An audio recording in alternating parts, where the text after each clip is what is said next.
আমাদের বাড়িতে যেন একটা উৎসবের পরিবেশ। বাবা, মা আর আমরা তিনজন মিলে ঠিক করেছি একটা ছোট্ট ট্রিপে যাব।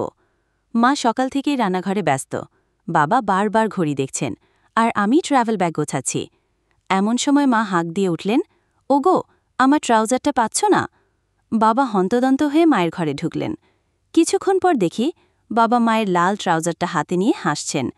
ট্রাউজারটা বাবা থেকে অনেক ছোট। তিনি সেটা কোমরে ধরে বলতে লাগলেন, তোমার এটা তো আমার হাফ প্যান্টের থেকে ছোট। মা লজ্জা পেয়ে বাবার পিঠে একটা কিল বসিয়ে দিলেন। যাই হোক, অবশেষে আমরা বেরিয়ে পড়লাম। রাস্তায় বাবা গান ধরলেন, আজ এই দিনটাকে মনের খাতায় লিখে রাখো। মা সঙ্গে সঙ্গে বলে উঠলেন, গানের কথা ভুল বলছ। তারপর মা বাবা মিলে গানের কথা সঠিক সংস্করণ নিয়ে এমন এক মজার ঝগড়া শুরু করলেন যে আমরা হাসতে হাসতে শেষ। হোটেলে পৌঁছানোর পর মা বাবা ঠিক করলেন রুমে বিশ্রাম নেবেন। বাবা বিছানায় শুয়ে পড়লেন, আর মা ব্যাগ থেকে তার পছন্দের খাবার বার করতে লাগলেন। এমন সময় মা বললেন, ওগো, আমার ফেভারিট চানাচুরটা পাচ্ছি না।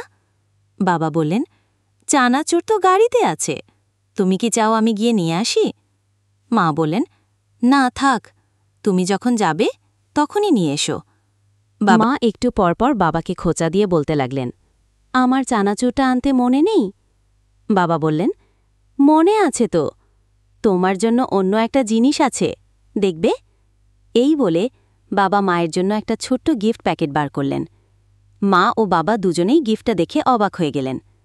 বাবা মায়ের জন্য তার পছন্দের চকলেটের একটা বড় বাক্স নিয়ে এসেছিলেন। মা রেগে গিয়ে বললেন,